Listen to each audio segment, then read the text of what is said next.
Okay, so here, this is Chris Cowan, and here is a demonstration of my Enhancement 3. Here at the home page, through the index.php,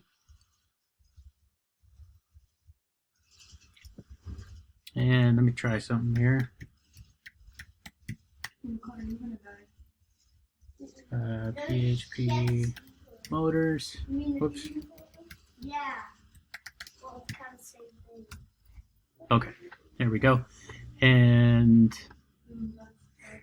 what was I doing? Okay, so we go to my account, and through the controller, it sends us to the login page where I've got my form login button and the link for registration if you're not a member yet.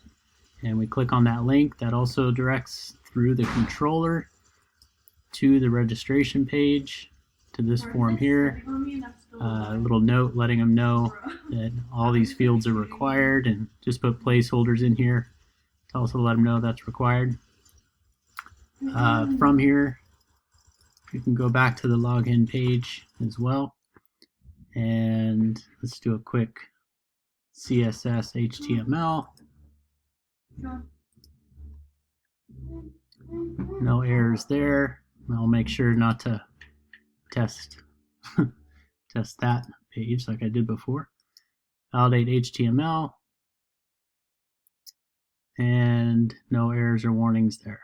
And yeah, the CSS, same CSS is used for all views, so that should be good on all pages.